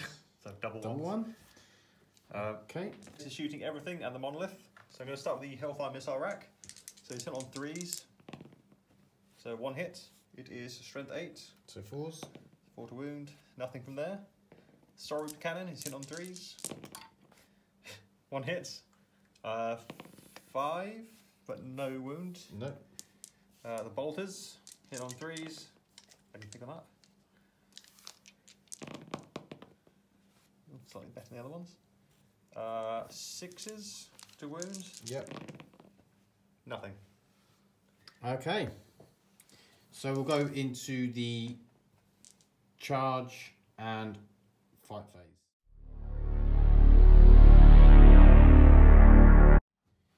Okay, so we done living metal on the monolith and on the overlord, so he's back up to full health. We're going to go into reanimation. So I've got 2 models to reanimate from this lot. So on a 4, yep, so they're both back. And I've got 3 models to reanimate for that Necron Warrior squad on 4s. So I get 1 back from there. And then I have 5 to reanimate from the Immortals. And again, they're on 4s because Aluna Cesara's moved. And I get 4 back to there. So we're going to go into the rest of the movement phase. Okay, cards. We got rid of secure objective 1. So we've got no prisoners, defend objective 6, behind enemy lines, and big game hunter. So we reanimated. I can't remember if I done it on film or not, but there was 1 to this unit, 2 to this unit, and we reanimated 4 to the unit down there. So what we did is we moved these 2 monoliths. We moved the Aluna Cesara's back. We moved the Overlord up. We moved the Citan up. And then we Veil of Darkness, the Cryptek, and this unit of Immortals over to here. So we're going to go into the Citan power phase and see what happens. So we're going to do Antimatter Meteor onto the Rhino. So it goes off on a 2. So yeah, 4. So D3 mortal wounds for 3. So he's down to 6. And then we are going to do Sky the Falling Stars. So it's the Terminators and the Rubric Marines. So first on Rubric Marines. So anything other than a 6. Yep. And then that's D3 mortal wounds for 1. And then on the Terminators, I need a 3 or under. Nope, that doesn't go off. So it's just 1 mortal wound onto the Rubric Marines, and we'll see what we're going to do next. Okay, so the shooting phase, we're going to start off with the Immortals. So we're going to fire 4 into this squad and 4 into this squad. So we'll do the 4 into this squad first. So we've got my will be done. So we're hitting on 2s, and we are Tesla will go off on a 5 up. Oh, that was a really good roll. So we've got 2 for that one, 2 for that one, 2 for that one, and 2 for that one. So these are strength 5, and I think they will be minus 1 AOP, but I'll measure that afterwards. So these are going to be wounding on 3s. Okay, so not quite so good in the wound roll. So that's 4, 8, 9. So that's 9 saves. We'll just have a measure to see if they're minus 1 or not. Okay, it was minus 1, so they only have the 1 guy left. So we're going to do, again, same thing on the other guys. So goes, oh, it's another good roll. Really, really good. So 2, 4, 6, 8, it's 10 extra shots. I'm glad I split fire here, because otherwise this would have been massive overkill on one unit. So, winning on the threes, I've still got 2 more to roll.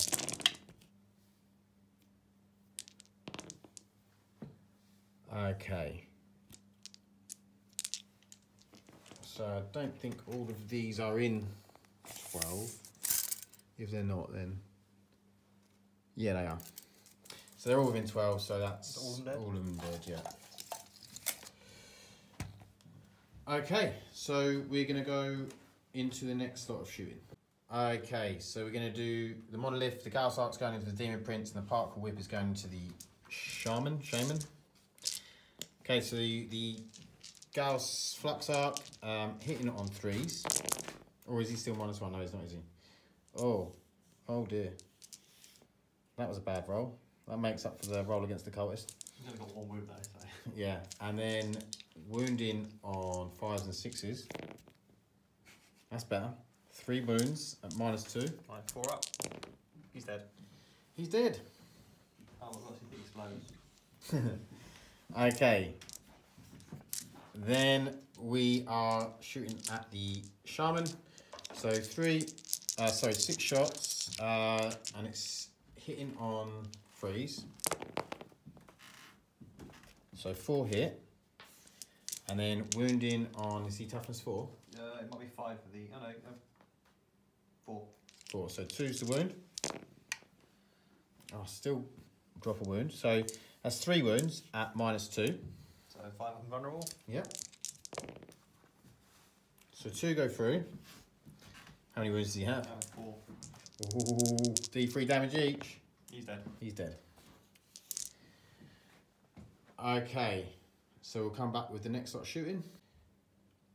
Okay, so these Necron warriors are firing at the Terminators. They're all in rapid fire. I've got 17 dice in my hand, so I'm going to be rolling it twice. So we are hitting on 3s. So we've dropped a few there. And then we are wounding on 4s. So that is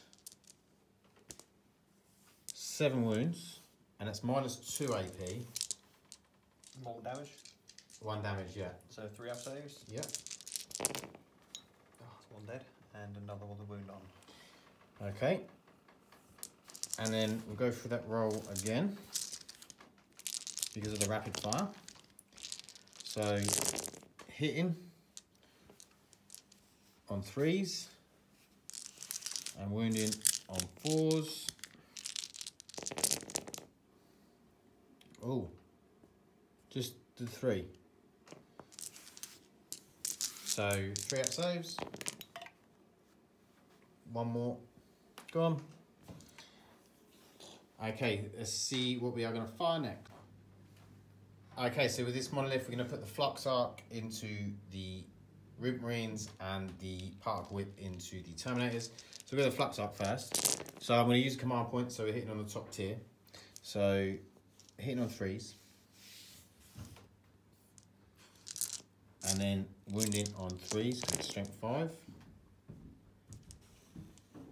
So we have 3, 6, 7 wounds, and then -2, but they're only 1 damage and you're in cover. Nothing is them, is it? So that Yeah. is So 3 -2 +2 for all his dust and cover. So 3. So 3, yeah. So 3 episodes. Oh, I still roll 2s. Look at that. That's a terrible roll, Andrew. 5 dead. 5 dead Rubik Marines, and then we'll come back to the Particle Whip. Okay, and then the Particle Whip into the Terminators. So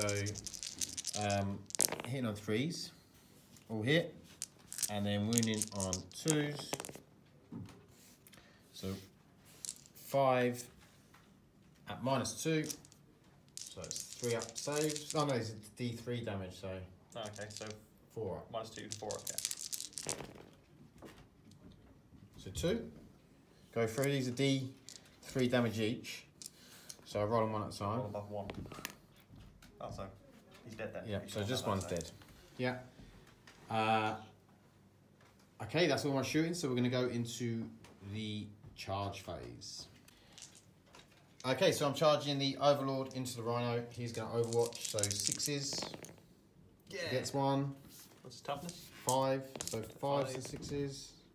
No wound. Okay, do I make it in? Yes, I do. And then I'm going to charge the... Do I charge him? Or do I try and... Nah, yeah, I'll charge him in.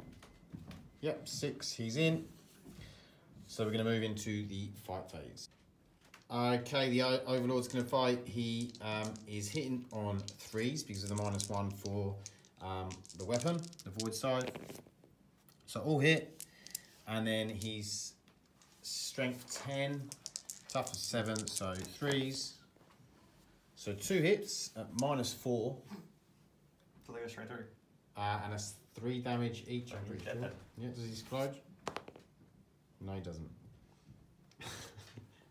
Andrew's cheating. Okay. There we go. So that will be the end of that phase. I'll just check that it is 3 damage, but I'm pretty sure it is. So I'll go into the cards.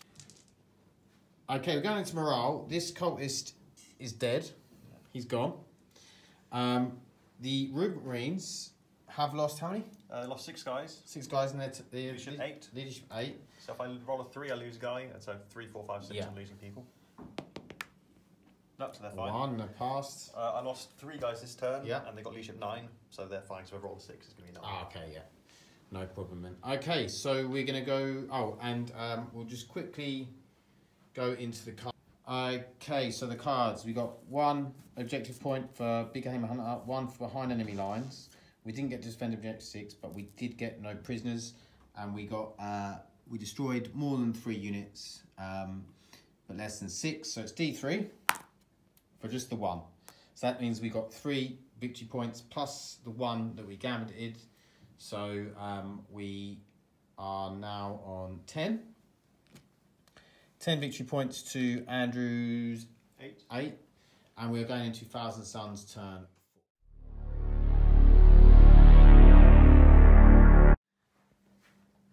Right, so I've gambled 1 this turn. I've just picked up Master the Warp, which, you know, if they got this last turn, or I wouldn't have got last turn because of the amount of things that failed, but any time earlier, and that would have been a really good card to pick, but now it isn't such a great one. It's now a risk.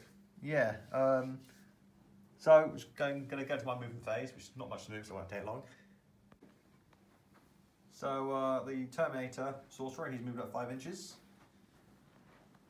And over here, the Root Marines have just come off the building just to get in rapid fire range. That's the end of the movement phase. So onto the Psychic phase. So their Icon of Flame, they're within 12 inches, so on a 6 is the Mortal Wound. Yep, so that's a Mortal Wound. Okay, so he's down to 4. Yep, they're going to follow up with Zinch's Firestorm, because he's feeling lucky. Yep. Which goes off. And who are you doing that on? The closest guy. Oh, that's a bit close, is it? It doesn't have to be, but it's Oh, okay. 2, 4, 6, 8, 9. So these are 6s and mortal wounds, yeah? Yep. Come on, 6s. So 2 6s? Yep.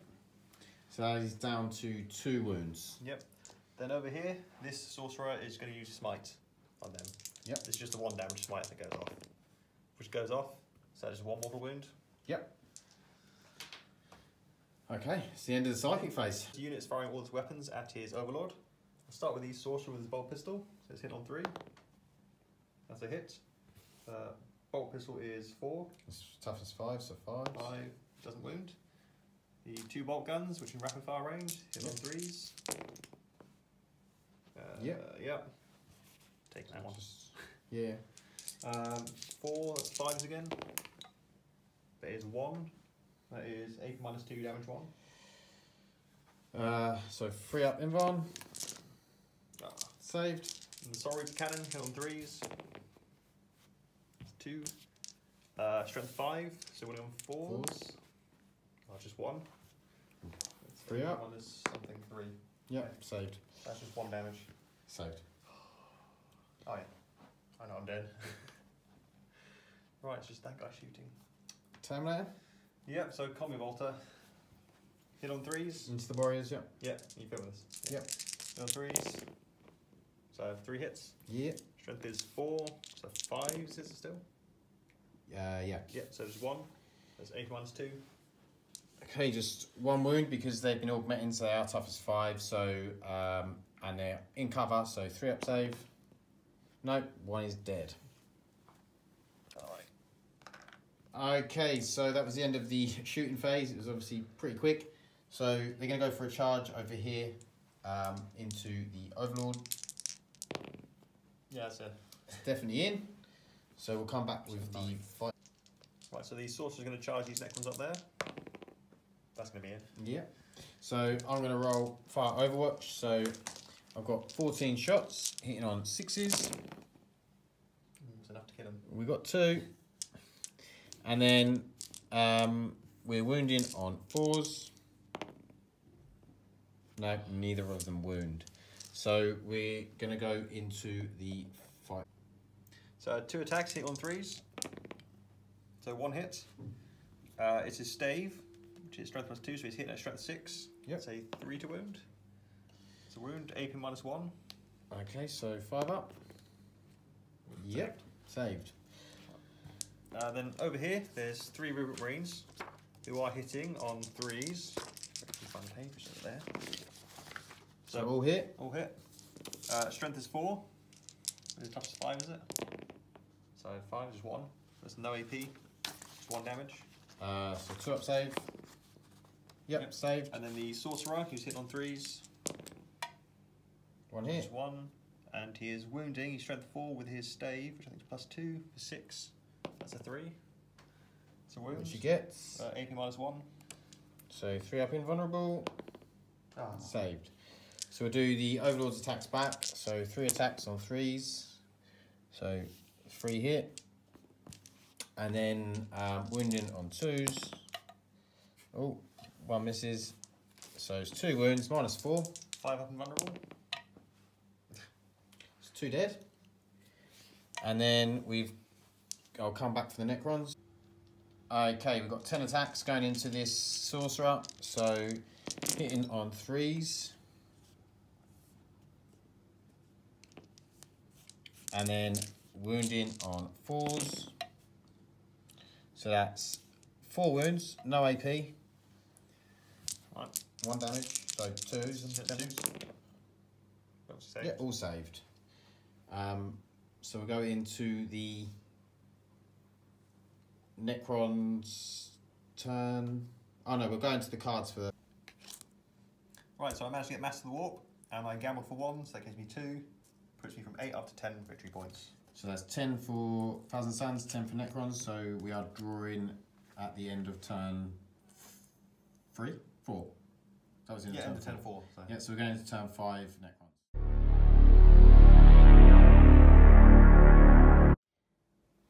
Okay, Necron turn 5. I pulled Assassinate, Psychological Warfare, Defend Objective 6, and Age of the Machine. I gambited 1. I actually don't think I can do any of these. So if I manage to not table Andrew, then he will actually win probably by default. Because I'll give him a victory point because we're actually drawing 10-all at the minute. But these advanced but couldn't get up to Defend Objective 6. They stayed still. These warriors dropped out of combat. The Overlord stayed in combat. The Cetan moved up. So we'll go into the Cetan powers. Okay, we're going to do Antimatter Meteor into the Squad of Rubric Marines.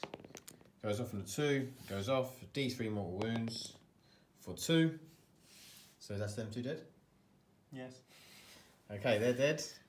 I can't do Skyfall and Stars on him because he's only 1. So I wouldn't be able to pass. Yeah. Okay, we're going to do this back monolith first.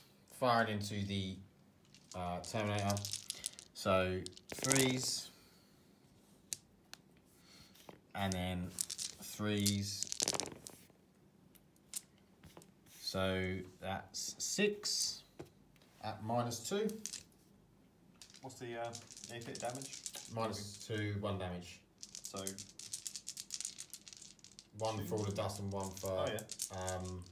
Got cover as well. Yeah, so 2s. Yeah, go Terminator. Saves. You can survive all the shooting. Okay, and there's 6 from the particle whip, so 3s. And 2s. Yeah, and it's -2, and they're D3 damage, so you're So in just the 3 up. save from the cover. Oh. So 1 goes through, D3, Oh, he's dead. he's dead. Okay, so that is the end. We'll come back with a post-game chat. Okay, post-game chat. So, looks like the Necron Tomb World will get to rise and will take the planet in the end. 1,000 suns were defeated.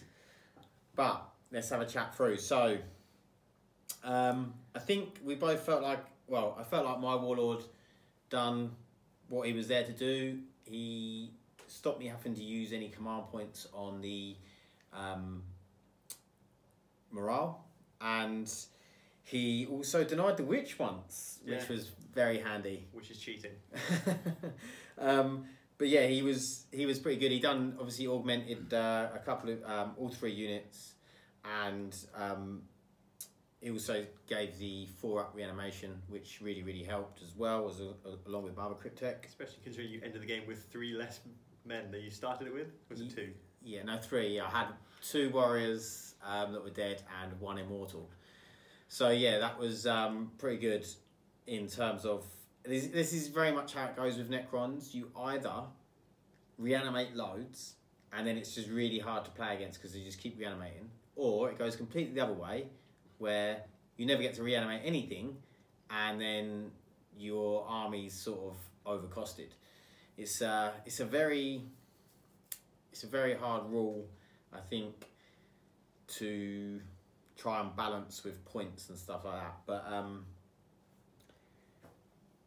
Menkar done a pretty good job in terms of killing people. In the 1 turn he actually attacked. He did kill 5 guys with his 6 attacks. Yeah.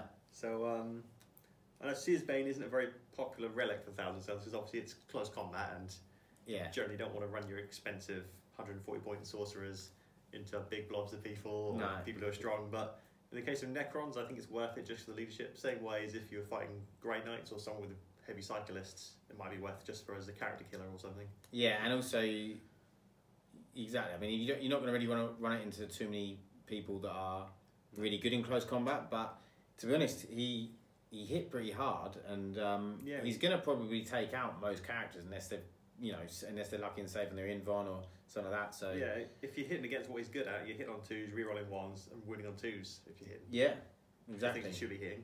It's really good. We've got my Citan, my Transcendent Citan, and Andrew's got his Vortex Beast, because we felt like they done pretty well. I mean, obviously my 2 monoliths were brilliant in terms of they just soaked up firepower. To be honest, Andrew didn't bring much firepower, which we didn't know what lists each of us were bringing.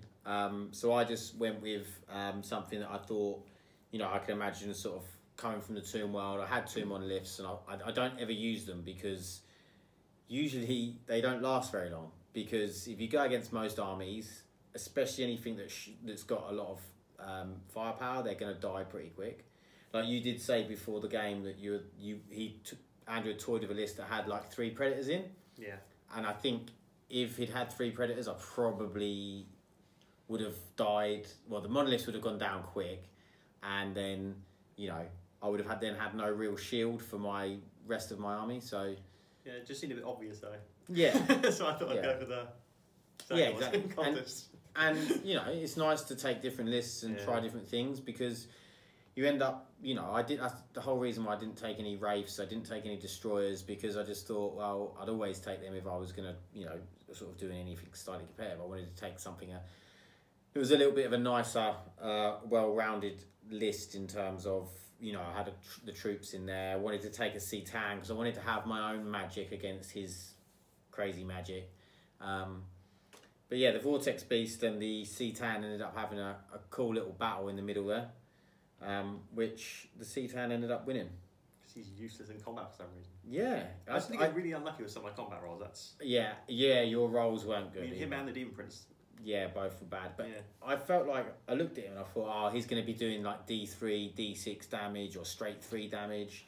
But the scary looking. Yeah, the maximum he does is 2 damage if you do it on the higher profile with less shots. does have a lot of attacks, although you've got to hit with them first. And Yeah, but I thought even if you had the 4 attacks on the stronger 4 profile, attacks on the strongest profile, he's and doing it's 2 damage. still 2 damage. I thought if that was 3 damage at least, you know, you're expecting this big beast thing. Yeah, and this tiny pathetic looking thing has D6 damage on its hits. D6 damage. I think I rolled a 5, wasn't I, on one of the damage rolls. So, I mean, my rolling was pretty good, and the damage rolls were good. And then the Tester Immortals over in the corner when they took out the 2 cultists, I had 4 shoot each blob of cultists, and I just, because I had my will be done and the Tester was proc on 5s, I just rolled like loads of 5s and 6s. I ended up with so many shots. It was brilliant. It wasn't. It wasn't for Andrew, but it was brilliant. But yeah, so that sort of, once I got rid of those cultists, obviously at that point left Andrew with not much on the board. And then it was just a matter of time until I killed him because he didn't have enough stuff to take me out, really. And he wasn't really fast enough to run and hide. No. They could run and hide. It was and the Demon Prince had gone. Oh no, he didn't use Dark Matter Crystal, did he? No. I could have, but yeah. Probably got shot off the table anyway. And there wasn't much to do. Like once. Wasn't anywhere left on the table to hide really, because you'd moved over there in the corner. But also, if he wasn't on the table anymore, you wouldn't have been able to use it anyway, would you? No, because it's his relic. Yeah. So yeah, it ended up at that point where he wasn't really quick enough to run and hide, and my monoliths were sort of both just sitting in the middle of the table, so their range, although it's only 24 inches, could reach most places where he was going.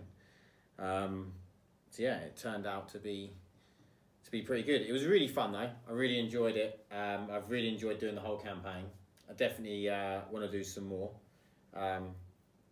Probably, you know, next time might just do a full like kill team campaign. Yeah. Something like that. Although I'm not sure what armies I'll use because I've only really got kill teams, Necrons and Heretic Astartes, and I don't really like the Heretic Astartes options. You're not like Heretic Astartes. No, I just don't like the options in kill team. I love Heretic Astartes, but I just don't like the options in kill team. I love my Emperor's Children, but they don't have Emperor's Children. They have Thousand Sons and they have Death Guard, or they have Heretic Astartes. Well, yeah, they only have the good armies, is what you said. Well, no. I'm saying that they haven't put Emperor's Children in because the Codex isn't out yet, and obviously the Codex is coming next year. It's not coming. It is coming. So that will be brilliant, and then we'll do a Chaos Thousand Sons versus Emperor's Children, and that will be lots of fun. But yeah, thanks for watching. Hope you've enjoyed it, and please like, subscribe, share the video with your friends if you did enjoy it, and we check out Mad Gaming Terrain because they're our sponsors. Do really good terrain. We'll leave a link for their Facebook, also a link for 40k Gaming, where you can buy Mad Gaming Terrain from. Just remember, Necrons are better. And we will see you in the next one. Thanks. Bye. The tomb has risen. Now to collect my payment and continue my work. This must be in Zinch's plan. This was meant to be.